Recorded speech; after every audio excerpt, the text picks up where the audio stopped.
విద్యాదేవి జైల్లోనే ఉందట అని సిఐ త్రిలోక్ చెప్తూ ఉంటాడు. కన్ఫర్మేగా అని మహాలక్ష్మి అడుగుతుంటుంది. నేను జైలర్ గారికే ఫోన్ చేశాను మహాలక్ష్మి గారు. అక్కడ ఉండే వార్డెన్ సుశీల గారు విద్యాదేవి జైల్లో ఉన్నట్లు కన్ఫర్మ్ చేశారు అని సిఐ చెప్తూ ఉంటాడు. ఇక మహాలక్ష్మి ఫోన్ కట్ చేస్తుంది. విద్యాదేవి జైల్లోనే ఉందా?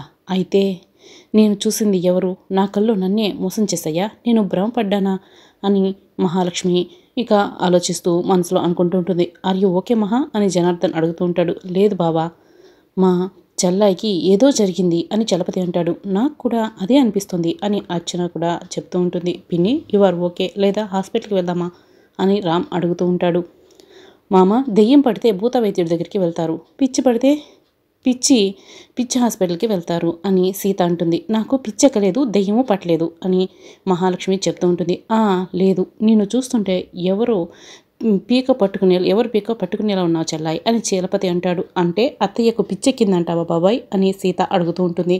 మహా బాగానే ఉన్నావా అని మహా బాగానే ఉన్నాను చెప్తుంది కదా అని అర్చన అంటుంది. అంటే కాసేపట్లో మహాలక్ష్మి అత్తయ్యకు పిచ్చెక్కుతుందా అని సీత అంటుంది. ఏంటి సీత ఆ మాటలు? పిన్ని పద కేక్ కట్ చేద్దురు అని రామ్ చెప్తాడు. ఇక మహాలక్ష్మి వాళ్ళు అక్కడి నుంచి వెళ్ళిపోగానే సీత సుమతి వైపు చూసి చాలా సంతోషపడుతూ ఉంటుంది. ఇంకా కేక్ కట్ చేయడం కోసం మహాలక్ష్మి వాళ్ళు గెస్టులు ఉన్న దగ్గరికి వస్తారు. అందరూ నిన్ను విచిత్రంగా చూస్తున్నారు అని జనార్దన్ చెప్తాడు. అవును మహా, వీళ్ళందరికీ నువ్వే ఏదో అనుమానం క్రియేట్ చేసేలా ఉన్నావు అని అర్చన అంటుంది. పిన్ని, మీరు మంచిగా ఉండకపోతే సాటి బిజినెస్ పీపుల్ ముందు మన పరువు పోతుంది అని రామ్ చెప్తాడు. ఐఎమ్ ఆల్ రైట్, మీరేం బాధపడకండి. రాత్రి కాస్త నిద్ర లేక ఇలా బిహేవ్ చేస్తున్నాను. కాస్త జ్యూస్ తాగితే సెట్ అవుతుంది అని మహాలక్ష్మి చెప్తుంది. వెళ్ళి జ్యూస్ తాగిరా మహా అని జనార్దన్ అంటాడు. మహాలక్ష్మి కిచెన్లోకి వెళ్ళేసరికి సుమతి కిచెన్లో నుంచొని ఉంటుంది. మహాలక్ష్మిని చూసి నవ్వుతూ ఉంటుంది. అక్కడ సుమతి లేదు, నేను సుమతి ఉన్నట్టు భ్రమపడుతున్నాను, ఇల్యూషన్ అని ఇక మహాలక్ష్మి మనసులో అనుకొని అక్కడ ఉన్న జ్యూస్ తాగుతుంది. నువ్వు అక్కడ లేవు, ఇదంతా కూడా నా భ్రమ, నేను అందరినీ పిలిచానే అనుకో, మరొకసారి నేను పిచ్చిదాన్ని అవుతాను అని మహాలక్ష్మి జ్యూస్ తాగేసి గ్లాస్ అక్కడ పెట్టేసి ఏం మాట్లాడకుండా వెళ్ళిపోతుంది. ఇక మహాలక్ష్మి ఇవ్వగానే సీత సుమతి దగ్గరికి వస్తుంది. ఏంటత్తమ్మా, మహాలక్ష్మి అత్తయ్య నిన్ను చూసి కూడా కామ్గా వెళ్ళిపోయింది అని అడుగుతూ ఉంటుంది. నన్ను భ్రమ అనుకుంటుంది సీత అని సుమతి చెప్తుంది. అత్తమ్మ, నేను ఇచ్చిన పౌడర్ మహాలక్ష్మి అత్తయ్య తాగే జ్యూస్లో కలిపారా అని సీత అడుగుతూ ఉంటుంది. కలిపాను సీత, ఆ జ్యూస్ మహాలక్ష్మి తాగింది అని సుమతి అంటుంది. సూపర్ అత్తమ్మ. ఇక మహాలక్ష్మి అత్తయ్య కళ్ళు తాగిన కోతిలా చేస్తుంది. ఆ రోజు రిసెప్షన్లో నన్ను కూడా ఇంతే చేసి చూశారు కదా అలా అని సీత అంటూ ఉంటుంది. ఇక సుమతి కూడా నవ్వుకుంటూ ఉంటారు. ఇక మహాలక్ష్మి గెస్ట్లో ఉన్న దగ్గరికి వెళ్తుంది. మహా, ఆర్ యూ ఓకే అని జనార్దన్ అడుగుతాడు. ఇక చలపతి మహాలక్ష్మిని చూసి మా చెల్ల ఏంటి ఈ విచిత్రంగా చేస్తుంది అని మనసులో అనుకుంటుంటాడు. మహా, ఏమి డిస్టర్బెన్స్ చేయవు కదా అని అర్చన అడుగుతుంటుంది. ఇక మహాలక్ష్మి మాత్రం తల తిరుగుతున్నట్టు తల పట్టుకుని కళ్ళు తాగిన కోతిలా చేస్తూ ఉంటుంది. మే అటెన్షన్ ప్లీజ్, ఈరోజు మా వెడ్డింగ్ డే అని సందర్భంగా కేక్ కట్ చేద్దాం అనుకుంటున్నాము అని జనార్దన్ గెస్టులకి చెప్తూ ఉంటాడు. మహా, రా కేక్ కట్ చేద్దాం, చలపతి వెళ్ళి కేక్ తీసుకురా అని జనార్దన్ అంటాడు.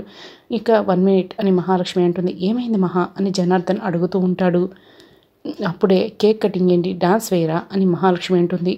డాన్స్ ఏంటి మహా అని అర్చన అడుగుతూ ఉంటుంది. డాన్స్ తెలీదా నీకు? ఫోక్ డాన్స్, బెల్లీ డాన్స్, గల్లీ డాన్స్, ఇంకా మాస్ డాన్స్, మాస్ డాన్స్ అని మహాలక్ష్మి కళ్ళు తాగిన కోతిలాగా ఇక గెంతుకుంటూ పెద్దగా గెస్టులందరి ముందు అరుస్తూ ఉంటుంది.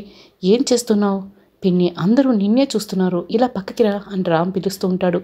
నువ్వు పక్కకి తప్పుకోరా రామ్ అని మహాలక్ష్మి రామ్ని పక్కకి నెట్టేస్తుంది. This is my wedding day, dance చేయాలి, శాంబా సాంగ్ పెట్టు అని మహాలక్ష్మి చెప్తూ ఉంటుంది. దాంతో శాంబా లాలు దర్వాజలక్కడే అని సాంగ్ పెడతాడు. ఇక మహాలక్ష్మి డాన్స్ చేస్తూ ఉంటుంది. మహాలక్ష్మి చలపతి దగ్గరికి వెళ్ళి డ్యాన్స్ చేద్దామని చెప్పి చలపతిని కూడా అందరి ముందుకి లాక్కొస్తుంది. ఇక చలపతి డాన్స్ చేయకపోవడంతో రామ్ దగ్గరికి వెళ్ళి రామ్ చేతులు పట్టుకుని డాన్స్ వేస్తుంది. అర్చన చేతులు పట్టుకుని డాన్సులు వేస్తుంది. ఇక గిరిని అందరినీ కూడా ముందుకు లాక్కొస్తుంది. వాళ్ళతో కలిసి డాన్స్ చేస్తూ ఉంటుంది. మహా ఆగు, మహా అందరూ నిన్నే చూస్తున్నారు అని అర్చన మహాలక్ష్మిని ఆపపోతూ ఉంటే గెస్టులందరూ ముందుకు పట్టుకుని అర్చన చెంప పగలు కొడుతుంది. ఇక అర్చన ఒక్కసారిగా షాక్ అవుతుంది. ఇక ఎవరు చెప్తున్నా కూడా వినిపించుకోకుండా మహాలక్ష్మి డాన్స్ చేస్తూ ఉంటుంది. ఇక ఆ జనార్దన్ ఏం చేయాలో అర్థం కాక గెస్టులందరి ముందు పరువు పోతుందని చెప్పి మహాలక్ష్మి చెంప మీద లాగిపెట్టి ఒక్కటిస్తాడు. మహాలక్ష్మికి దాంతో తల తిరిగి ఒక్కసారిగా కళ్ళు తిరిగి పడిపోతుంది. ఇదంతా చూసి సుమతి, సీత చాలా ఎంజాయ్ చేస్తూ ఉంటారు. ఇక మరోవైపు ఏంటంటే అందరూ కూడా మహాలక్ష్మి దగ్గరికి వెళ్ళి మహా లే అని చెప్పి లేపుతూ ఉంటారు. మహాలక్ష్మి లేవకపోవడంతో సీత కిచెన్లోకి వెళ్ళి వాటర్ తీసుకొస్తుంది. మహాలక్ష్మి ముఖం మీద కొంచెం వాటర్ చల్లుతుంది. మహాలక్ష్మి లేచి కూర్చుంటుంది. ఏమైంది అని అడుగుతూ ఉంటుంది. సీత మెల్లగా మహాలక్ష్మి పక్కన కూర్చొని మీకు దెబ్బ తగిలింది అని చెప్తూ ఉంటుంది. దెబ్బ తగిలిందా అమ్మ అని మహాలక్ష్మి అడుగుతూ ఉంటుంది. నా రిసెప్షన్ రోజు ఇంతకంటే భయంకరంగా నాతో ఆడుకున్నారు కదా, ఇప్పుడు నేను మీపై రివెంజ్ తీర్చుకున్నాను అని సీత అంటుంది. ఈ సీత ఏం చేసిందో తెలుసా జన అని మహాలక్ష్మి అంటూ ఉంటుంది. ఇంకా పొద్దున్న నుంచి చేసింది చాలు, అరవక మహా అని జనార్దన్ అంటూ ఉంటాడు. ఈ సీత నాపై రివెంజ్ తీర్చుకుంది అని మహాలక్ష్మి చెప్తూ ఉంటుంది. పొద్దున్నుంచి మీరు ఇలానే చేస్తున్నారు కదా పిన్ని, సీత రివెంజ్ తీర్చుకోవడం ఏంటి అని రామ్ అంటాడు.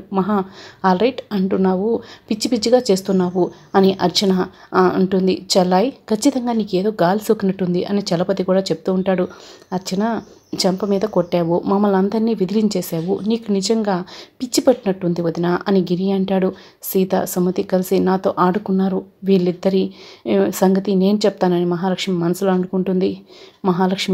మహాలక్ష్మిని గెస్టులందరూ కూడా విచిత్రంగా చూస్తుంటే క్షమించండి, ఈరోజు ఒక సైతాన్ వల్ల ఇలా ప్రవర్తించాను, ఇప్పుడే వస్తాను అని మహాలక్ష్మి కిచెన్లోకి వెళ్ళి సుమతి ఎక్కడుందా అని వెతుకుతూ ఉంటుంది. ఆ సుమతి వచ్చింది అనటం నా భ్రమ కాదు, నిజంగానే ఆ సుమతి వచ్చింది అని మహాలక్ష్మి మనసులో అనుకుంటుంది. ఆ సుమతి ఎక్కడికో వెళ్ళి ఉండదు, ఇంట్లోనే ఎక్కడో ఒక చోటు ఉంటుంది అని ఇల్లంతా కూడా వెతుకుతుంటుంది. అదే టైంకి సుమతి ఒక గదిలో కూర్చొని ఆలోచిస్తూ ఉంటుంది. ఇక మహాలక్ష్మి గదిలోకి వెళ్ళేసరికి సుమతి కూర్చొని ఆలోచిస్తూ ఉంటుంది. సుమతి మహాలక్ష్మిని చూడదు. ఇక మహాలక్ష్మి సుమతిని చూసి ఎక్కడ కూర్చున్నావా, నీ సంగతి చెప్తా ఉండు అని బయటకు వచ్చి డోర్ను లాక్ చేస్తుంది. వెంటనే సిఐ త్రిలోక్కి ఫోన్ చేస్తుంది. ఆ సుమతి జైల్లోనే ఉందని మీకు ఇన్ఫర్మేషన్ ఇచ్చిన అడ్డగాడిది ఎవరు అని అంటూ ఉంటుంది. మహాలక్ష్మి మగాళ్ళు కాదు మేడం, ఆడవాళ్ళు జైలర్ గారు అని చెప్పి త్రిలోక్ చెప్తూ ఉంటారు. అర్జెంటుగా మా ఇంటికి రండి, ఆ సుమతిని గదిలో పెట్టి బంధించాను, తీసుకెళ్దురు అని మహాలక్ష్మి చెప్తుంది. మేడం అసలు ఆవిడ తప్పించుకునే ఛాన్సే లేదు మేడం అని సిఐ చెప్తూ ఉంటాడు. మీరు మా ఇంటికి రండి అని మహాలక్ష్మి ఫోన్ కట్ చేస్తుంది. ఇక మహాలక్ష్మి గెస్టులు ఉన్న దగ్గరికి వస్తుంది. ఎక్కడికి వెళ్ళావు మహా, అందరూ నీకోసం వెయిట్ చేస్తున్నారు అని జనార్దన్ అడుగుతూ ఉంటాడు. ఇందాక నుంచి అందరూ నన్ను పిచ్చిదంటున్నారు కదా, నేను పిచ్చిదాన్ని కాదని కన్ఫర్మ్ చేస్తాను అని మహాలక్ష్మి అంటుంది. ఆ విషయాన్ని వదిలేసేయండి పిన్ని, అందరూ కూడా వెయిట్ చేస్తున్నారు, కేక్ కట్ చేయండి అని రామ్ అంటాడు. My dear ladies and gentlemen's, ఇందాకటి వరకు జరిగిన దానికి నేను చింతిస్తున్నాను. కాసేపట్లో కేక్ కటింగ్ ప్రోగ్రాం ఉంది, ఎట్టి పరిస్థితుల్లో ఈ పార్టీ ఆగదు అని మహాలక్ష్మి అంటుంది. ఇంకొకసారి సుమతి అత్తమ్మను కేక్ కట్ చేసే టైంకి మహాలక్ష్మి అత్తయ్య కంటపడేలా చేయాలి, మనశ్శాంతిగా కేక్ కూడా కట్ చేయకూడదు అని సీత మనసులో అనుకుంటుంది. ఇంకా మహాలక్ష్మి వాళ్ళు కేక్ కటింగ్ అప్పుడే CI Trilok excuse me I come in అని మహాలక్ష్మిని అడుగుతూ ఉంటాడు. సిఐ త్రిలోక్ని చూసి ఈ టైంలో ఎందుకు వచ్చారని మనసులో అనుకుంటూ ఉంటారు. ఏంటి సిఐ గారు ఇలా వచ్చారని జనార్దన్ అడుగుతారు. నేనే పిలిపించాను జన అని మహాలక్ష్మి చెప్తూ ఉంటుంది. వెడ్డింగ్ డేకి పిలిచావా మహా అని అర్చన అడుగుతూ ఉంటుంది. మన ఇంట్లో దూరిన ఒక దొంగను పట్టించడం కోసం పిలిచాను అని మహాలక్ష్మి చెప్తుంది. మన ఇంట్లో దొంగ ఎవరు దూరారు పిన్ని అని రామ్ అడుగుతూ ఉంటాడు.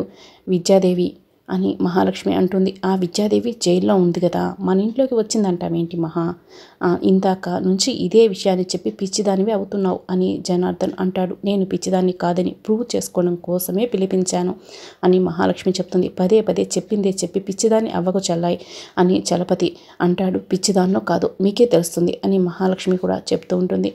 ఇందాక ఆ విద్యాదేవి ఒక రూమ్లో కనిపించింది, బయటకు రాకుండా లోపలే పెట్టి లాక్ చేశాను అని మహాలక్ష్మి అంటుంది. మీరు రండి సిఐ గారు, ఆ విద్యాదేవిని మీకు చూపిస్తాను అని చెప్తూ ఉంటుంది. అరెస్ట్ చేదురు కానీ అని అంటుంది. ఇక గెస్టులందరికీ కూడా సారీ ఫర్ ద ఇన్కన్వీనియన్స్, ఒక 10 minutesలో పార్టీ స్టార్ట్ అవుతుంది అని మహాలక్ష్మి చెప్తుంది. మాతో పాటు మీరంతా కూడా రండి అని జనార్దన్, రామ్, గిరి, అర్చనలు కూడా మహాలక్ష్మి విద్యాదేవిని లాక్ చేసిన ఉన్న రూమ్ దగ్గరకు తీసుకెళ్తూ ఉంటాడు. ఇక సీత బాగా కంగారు పడుతూ ఉంటుంది. ఆ విద్యాదేవి ఇక్కడే ఉంటే కనుక జైల్లోంచి తప్పించుకుందని చెప్పి ఎన్కౌంటర్ చేసేస్తాను అని సిఐ త్రిలోక్ అనుకుంటూ ఉంటాడు. రండి సిఐ గారు, ఇదిగోండి ఆ విద్యాదేవిని దాన్ని ఈ రూమ్లోనే లాక్ చేశాను అని మహాలక్ష్మి డోర్ లాక్ ఓపెన్ చేసి జనార్దన్, గిరి, అర్చన, రామ్ అందరినీ కూడా తీసుకొని రూమ్లోకి వెళ్తుంది. అక్కడ విద్యాదేవి కనిపించకపోవడంతో ఇందాక ఇక్కడే కూర్చుంది ఆ విద్యాదేవి ఇంతలో ఎక్కడికి వెళ్ళింది, ఎక్కడైనా దాక్కుందా అని చెప్పి రూమ్ అంతా కూడా వెతుకుతూ ఉంటుంది. ఇంతలో ఎటు పోయిందో, వేసిన డోర్ వేసినట్టే ఉంది కదా అని మహాలక్ష్మి అనుకుంటూ ఉంటుంది. ఆవిడ కాదు, ఎటో వెళ్ళింది, నీ బ్రెయిన్ ఎటో వెళ్ళిపోయింది అని జనార్దన్ అంటాడు. నిజం జన, నేను చెప్పేది అని మహాలక్ష్మి చెప్తూ ఉంటుంది. బావా, అర్జెంటుగా ఎర్రగడ్డకు ఫోన్ చేయి, మా చెల్లిని పిచ్చి ఆసుపత్రిలో పడేయాల్సిందే అని చలపతి అంటాడు. నువ్వు ఆపుతావా అన్నయ్య, నాకు పిచ్చి పట్టలేదు అని చెప్తున్నాను కదా అని మహాలక్ష్మి అంటుంది. నీకు నిజంగానే ఏదో అయ్యింది అని అర్చన చెప్తూ ఉంటుంది. మరి రాబోయే ఎపిసోడ్లో ఏం జరుగుతుందో తెలుసుకోవాలనుకుంటే ఛానల్ని సబ్స్క్రైబ్ చేసుకోండి.